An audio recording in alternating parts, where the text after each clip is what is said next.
This week on Money and Me, I'm joined by possibly Britain's best-known financial pundit and also the founder of one of our most successful investment management companies, Justin Urquhart Stewart. Justin, welcome to Money and Me. Thank you very much. Pleased to be here. Now, obviously today you're known as a fine, upstanding figure in the financial community, but at the risk of shocking the British public, I have to say that back in the playground when you were 7 years old, you were a bit of a dealer, I hear. How to get yourself into serious trouble. My first effort at actually trying to make some money and getting thoroughly punished for it. In those days, Mars bars were really expensive. They're a tradable item. And what I'd worked out was if I got my father's razor blade, and of course those days there were terrible sort of big blades used to, and I chopped it up into 7 pieces, I could sell off 6 pieces, make some profit, and then buy another Mars bar and got the last bit for myself. And that was fine. And then the teacher stopped me, and I got hauled off and got thoroughly whacked for it, not for actually carrying out early forms of capitalism, but for having a dangerous instrument in the form of razor blade. Oh my goodness! Wow. Well, obviously a very, very dangerous background. But of course, you were brought up in a kind of a military family, I think. What was that environment like? And was the subject of money ever brought up in the family? Money was never ever talked about in the slightest, mainly because they hadn't got a clue about it. I'm the odd one out. All of them have joined the army for generations back. So I actually said to my mother, sort of saying, she was always rather keen, and sort of saying, what are you going to do with your life? And it was all a bit confusing because she went through 3 husbands, one of whom purported to be my father, but the details hazy. Okay. And I said, well, actually, I want to have my own business. And she looked down a rather long nose at me and said, oh my God, you want to go into trade? You realise we have a separate door for that? And that was, in many ways, summed up the British attitude in those days. We weren't entrepreneurial. You either worked for the state or you worked for the services and the government, or you were a professional, or you worked for a large corporation. Did you have your own business? No, of course you didn't. But so the idea of actually having your own business and doing that was so regarded as somehow go get a proper job. And eventually I was told off, go and be a lawyer, which was just dreadful. Indeed. Well, I mean, we have one thing in common. Although I studied law at university, I had the decency to drop out. You actually completed the course and trained as a barrister. So how did you avoid this fate worse than death of being a lawyer? That actually being a barrister was incredibly dull. I said, well, my pupil master, who trains you as you're doing these sort of things, said, Justin, do you realise there's more in money in crime than defending it? So at that moment, I thought, financial services, there's a crime. So actually you could do something which is actually, you could earn some money, but also you could actually make a bit of a difference. As a barrister, you were at the end of the line. I had to make sure you had a bad problem. The worse your problem, the happier I'd be. That's not a good place to be in. No. What you want to do is actually create something, build something, do something which makes a difference. But I think we're getting ahead of ourselves here because despite your early attempt at entrepreneurship, when you actually got to university to study law, you did actually start to get into some trouble with debt, I believe. Yes, I was useless, absolutely useless. So building up debt with the joy of a credit card, what was that for? Well, it's just money to spend. Until you realise you actually spent the limit and now actually can't pay it down. No knowledge at all. And I was a spoiled brat. I didn't have lots of extra cash and things like that. But it wasn't in a bad position. Of course, in those days, you didn't have student debt. I managed to achieve that on my own. I didn't need the government to give me debt. But it was frankly pathetic. And this really does reflect what's happened in Britain. We don't teach people financial and management, how to look after themselves. We teach people economics, like we need another economist. Exactly. So how did you overcome this debt that you left university It just took a very long time just to try and sort it all out and realise, actually, of course, once you get yourself into it, this is dumb, this is stupid. How do you actually dig yourself out of it? And you just have to learn it by pain and realising, actually, you go out and work. Yeah. And I ended up on Southampton docks. It's quite funny. I think I'm the only shop steward in the London Stock Exchange. Shop steward? Yes. You? Yeah, for Union of Construction and Allied Technical Trades. I was not called Justin, because that wouldn't go down terribly well. Not Urquhart Stewart either. So I'm actually a member known as John Stewart. And I was shop steward for UCAT on Southampton docks. A proud boast. Well, I got very well paid for it. Helped pay off the credit card debt. Excellent. So it was good. Excellent. So you decide that being a barrister is not for you. How do you make this leap into financial services? Was there some kind of road to Damascus moment? Well, it was actually more desperation and what can you do? And one of the things I did actually would like get involved in was actually trade, actually understanding trade, how trade widgets go from one place to another and around the world. And of course in a military world, of course that again is how things get passed around the world. So I joined an old-fashioned British trading bank, Barclays DCO, Dominion, Colonial and Overseas. you virtually had a sort of white hat to go with the thing. Right. And I remember when they said, we're going to send you off for some proper training. And I said, that's jolly good. And he said, well, we're going to send you off first of all. And he has this huge book of all the places in the world where Barclays DCO existed. And it went from Anguilla right the way through to Zambia. And I remember this director going through the entire list of countries. And I thought, this is getting worse and worse and worse. Till eventually we got to the end of virtually the end of it. I thought, well, I'm going to end up going to Zaire. And he said, Uganda. We need more people in Uganda. I said, but there's a war on there. Exactly. We need more. Excellent. As a start. Hospital pass. So how was life in Uganda in Barclays Bank? Somewhat limited. On the basis I had a slight technical hitch. There was a coup after a few months and I found myself in hospital. But anyway, that was all fine and dandy. But it taught you about actually proper trade finance. How do you get goods going exported from Britain, from elsewhere around the world, properly financed, constructed, and actually then making sure that they're properly embedded in that country, and vice versa as well. Good old-fashioned trading. And that was the bit that I learned there. So, Justin, after your entry into the banking world, it wasn't that long before you got involved in one of the biggest changes in our stock market's history, the Big Bang. Yeah, well, I came back because I'd been working out in Singapore. And then from there, Big Bang was, we had Baby Bang, the build-up and development of it. And this was going to be the real reorganization of the city, because the city was an old-fashioned cartel of how things used to work, not very efficiently. They tend to rewrite history. But this was going to inject huge amounts of mostly American money coming into the old world of broking. So came back, helped with that. As part of Barclays, they built something called BZW, which is Barclays de Zoet Wed. And basically they got de Zoet and Bevan, a broking firm, Wed Durlacher, a market-making jobbing firm, and welded it together with Barclays Merchant Bank, which no one had heard of, even in Barclays. And created, therefore, this coordinated group which was going to be able to provide services to everybody. And of course, it turned out to be a complete mess. Oh dear. But it was a lovely concept, but no one had really thought it through, and millions was wasted on this. But it allowed me to understand actually how the broking operations, the underlying systems were working badly. And from that, we set up a business called Broker Services, which white-labelled lots of other stockbrokers, people like Salomons and Nikkei and things like that, to operate in the city. And we could actually do the trading for them and the settlement for them. And that grew into, actually ended up being UK's largest stockbroker. And is that when you started doing your market updates that became this glittering media career? It just so happened that BZW was being reorganised by Barclays again. And they had a camera on their trading floor. And so I got my messenger and gave him a letter of authority to go in there. And I said, look, if there's any chance of actually getting the camera up, let me know. If anyone challenges you, just keep quiet. He phones up an hour later and he said, Justin, I've got a problem. I said, what's that? He said, it's stuck to the wall. I said, oh, I'm sorry. Forget it. Don't worry about it. He said, no, I'm going to be a bit longer. I said, no, Peter, don't leave it. An hour later, he turns up with a wall, with a camera attached to it. So therefore, we ended up with this camera, and BT moved at speed. So about 6 months later, we got it working. And we phoned up Bloomberg, who were just starting Bloomberg Television, all those sort of things, and said, do you want a market report? And off it went from there. Wow. And did you have the red accoutrements from day one, or is that something that just kind of came in a bit later? I was mostly red, because my father had red braces and things like that, but I had other ones as well. But the red seemed to stick, so therefore it was a bit corny. But now I'm sort of stuck with them. Excellent. And that's how all my chances now have red braces on, so at least I don't have to choose in the morning. So you're now up and running. You've got the broker services business. You're regularly on the media. What from there, in terms of your own investment portfolio, I think you've obviously been investing in the stock market and you've also invested in property. What would you say has been your kind of best investment personally, Justin? It's a corny line to say actually investing in yourself, because actually that's where most of the positive things have come from. Yeah. Yes, trying things that people say, have a go at property and have a go at this. But you found I wasn't that expert in it. What I did find was I actually did understand the investment world and how that was operating and how that could change.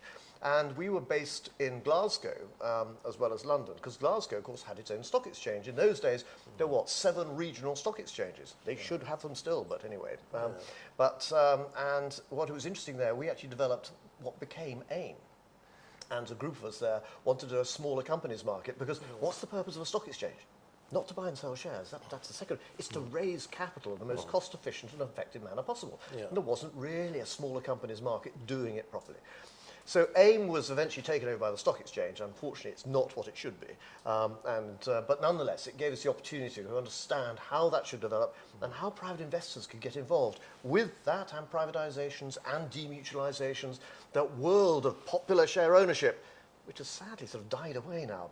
But it got people to the idea of understanding more about investing and realised actually this is at least part of the education we can pass on to people to give them a better idea. Okay, and I think you touched there on I think what is becoming a bigger and bigger issue now, which is actually that fewer companies are going onto public stock markets, and the choice for the investor is actually diminishing. It is getting diminishing, and the days of actually people having lots of initial public offerings, so share issues who join in with this and have a punt on these shares, it doesn't really happen very much. Now I think that will come back again because there's going to be a restructuring of this over the next few years. But what it has meant is people have had to learn other ways of investing, through property, through other assets, through funds and things like that. But fundamentally, because they weren't taught about the costs, the charges, what they had to achieve, and of course all the rules change about pensions, bless the politicians. Good news is we're all living longer. Bad news is we're all living longer because no one's told you how to afford it. That's what we have to be able to try and do, teach people to do that. Perfect. Well, after the break, I really want to go into this whole topic of financial education. So join us again in a few minutes. Welcome back. Before the break, we learned about Justin Urquhart Stewart's early life right through to the Big Bang. But now I want to touch on a subject that I think is really close to his heart, and that's financial education. Justin, I think one of the biggest challenges that we both see is that people, even successful people, seem to be almost financially illiterate. I mean, what's been your experience of it, and what can we do to improve this? It is astonishing, isn't it? And everyone will say, well, it's of course the school children don't understand. Well, of course, no, they don't, because we don't teach it. It's not in the curriculum. Okay, people are starting to make an effort towards it, but still it's tiny. But that's not necessarily the issue. You study adults running their businesses, boys and girls they're perfectly good at running their businesses. You then look at their finances, it's awful. What have you done about your pension? Absolutely. What have you done for your family? What about your parents' position, your grandparents, and of course great-grandparents? Of course, well, I don't do that. I'm making widgets. I can make money at widgets, I know about that. What about them? I don't do that. And do I go to my accountant? Well, they do the audit, and that's about all they do. A lawyer, you won't get much out of that. Banks, I don't want to go near the banks. A lot of the IFAs, I'm not too sure I'm necessarily going to go there. Stockbrokers, I wouldn't even know what they look like. And so I'll make widgets instead. And so they just bury their heads in the sand. This is a huge opportunity. The good news is in Britain, we are now setting up more businesses than ever before. We have become so entrepreneurial, not as we were in my era. But now the problem is, it's all very well being entrepreneurial. Now teach them actually to make sure they've got their finances right. You wouldn't set up a business in this country without a proper business plan. So why don't you actually look at your personal finances and have a plan? As a corny line, if you're planning to invest, don't. That's me out of business. Invest in planning. Yeah. Get the plan right, and everything else sort of fits into place. Your investments don't have to be hugely exciting and dangerous. They just have to be pretty run-of-the-mill, steady stuff, because it's time in the market, not timing the market. Just let it grow over time, but get the plan right first, and most people will be there. Yeah, but I mean, I know you have a schedule that makes me look positively slothful, but you manage to take time out every few weeks to go and speak to kids about this. And what are the kind of messages you're telling children about financial planning? Just very straightforward stuff, not necessarily in terms of this is a stock and a share and this, that and the other, but basically sitting there saying, right, okay, over your period of life, your parents now are living, it's very nice, they're going to be living another 20, 30, how much money are they going to need? By the way, how much money are you going to need? And one of the things I found is actually some of our clients write software games. And they actually wrote things like Donkey Kong, which I know is a bit old, out of date now. But Donkey Kong, what it did was actually made things relatively simple and straightforward. But apply those software games to financial services. And now you're teaching people about things like this in dare I say, entertaining, or at least engaging way, about things like pensions and things like that, and how much they need. Not so much telling them what the answer is, but teaching people what the problem is, so at least they can ask an intelligent question to say, now how do I fix this problem? Rather than necessarily fall into the hands of some greasy salesman saying, here's another product, you need another one of these funds or pensions or something like that. And you just desperately cross your fingers and hope it's going to work. That's rubbish. We must get people with a level of knowledge and intelligence to make the right decisions. Yeah, indeed. But I think we're not really helped in this by the politicians who seem to treat things like pensions as political footballs, and they change the rules all the time. And every year it seems like there's some kind of new regulation, but there's never anything that says now we're going to insist on a certain level of financial education so you can make more informed decisions. That's the issue. If people had better understanding to start with, then you wouldn't need to have the regulation to stop the horrors stirring in the first place. So it is, they got the things the wrong way round. But it's better politics that way. You can make more noises about we need more regulation, this, that, no. Teach people an understanding of actually how they can feed themselves. It's the old fishing rod thing, isn't it? Then actually there's a good chance of doing it. Trying to actually then regulate fish as to what you should be doing, no, that's ridiculous. No, totally. So I mean, on a practical level, obviously you've got your own daughter now. What have you taught her about money, and what age did you start the process of educating her about money? I've taught her all I know. The result is useless. Nothing at all. As absolutely. Yes, she understands it. Does she practice what I preach? No, not in the slightest at all. But having said that, yes, she does sort of understand it. Right. And she now learns to understand about living in a budget and those sort of things. But in terms of actually really understanding proper financial planning, that's far too daddle-daddy. I'll let somebody else to do that, which is a shame. But still, I made a desperate effort. I think the other side of this matter for me is that life is becoming so much more complicated. And most financial planners think we're still living in the 1950s, where you got mum, dad, and 2.4 kids. The reality is now, you know, both are divorced with kids from the first relationship, then they have kids of their own. Oh, welcome to the great British dysfunctional family. Exactly. You know, it's not, yes, your husband and wife, second-hand husband and wife, various selections of children, have the blood test done to check they're yours, and a black Labrador, that might be yours too. Then you've got, of course, your parents, nice they're living longer, and hers, unfortunately, and hers. Grandparents. There are millions of them cluttering up golf courses around the countryside. And then Worthing, great-grandparents. We've forgotten about them, well, they've forgotten where they are. So you've got 5 generations of people. Now, if you just coordinated, corralled that in terms of actually just coordinating the finances for them, produce a family balance sheet, you suddenly realize actually your family's worth quite a lot. The assets are there, you avoid the duplication, cut out the costs, and then in terms of the amount of debt you've got, well actually in terms of our next generation having mortgages and things, the family can actually organise that far better and reduce the cost. If we could start having family offices for the British middle class, we can start controlling what's happening here, and we're not so dependent upon the politicians. And it gives us the one word that runs any economy that we need to have, which you'll never get off the politicians: confidence. Yeah. Confidence, so that irrespective of what's going to happen over the elements of politics, Europe and US presidents and things like that, at least my family is going to be okay. But ultimately that comes down to this kind of emotional decision to take personal financial control, doesn't it? And I think my challenge is, even with successful people, is how do you get to that? For me, it was when my wealth managers lost me £151,000. Yeah. I thought, well, I can't do any worse than that. I mean, have you any suggestions on how we can get people to just take this whole issue a bit more seriously? If we can make it engaging for people, you can't make it entertaining, but make it interesting, so that people can sit there and say, if you do this, this happens. And actually you can see over a while, actually you can see how your wealth starts to grow. And you have an idea of this is the target we've got to get to, and you say, actually, you're okay, you're heading that way. Because most of us don't really think about it too far, and you then look back, what's happened the past 30 years? I missed out, I should have done something. If you could just give yourself the targets of actually what the family needs to be able to achieve in terms of those asset values, that's going to give the confidence. You don't know what's going to happen in the future, but actually what you've done is made sure that most of the family is okay.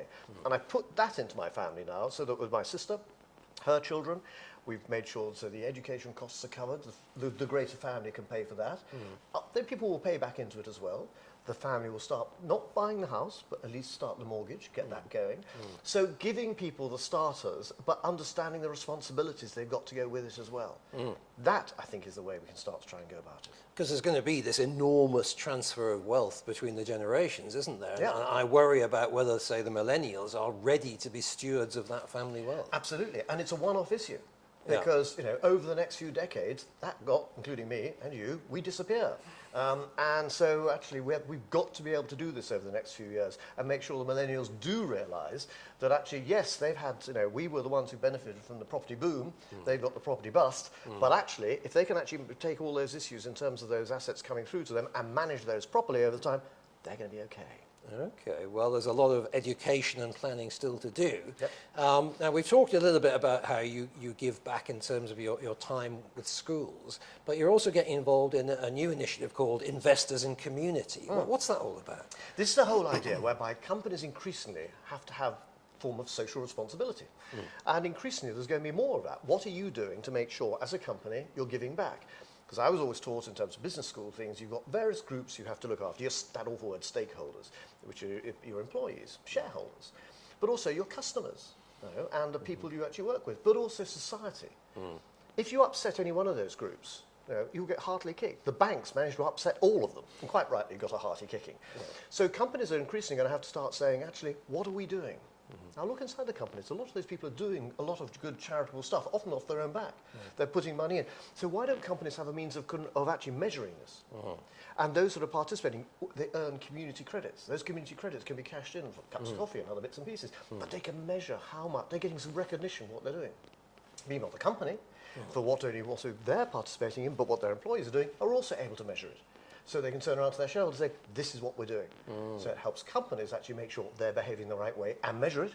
It allows the employees to actually participate, get some recognition for it, and measure it. And on their CV, when you go for your next job, what have you done to try and help? Well, actually, it's here, and I can translate into those community credits.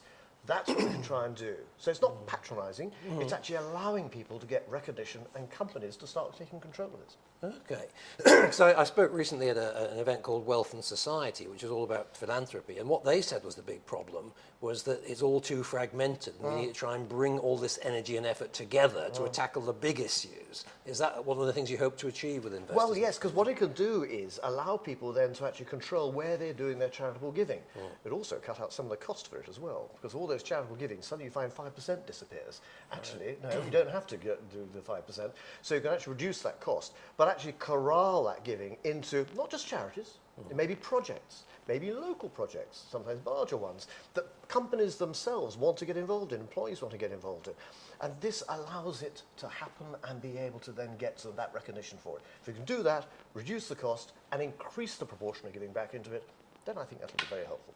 Fantastic. Well, I've got lots more I'd love to talk to you about, but sadly we've run out of time. So Justin Urquhart Stewart, thank you very much. My pleasure. Thanks a lot. So join us again on next week's Money and Me, where we'll find out more insights into someone else's financial life story.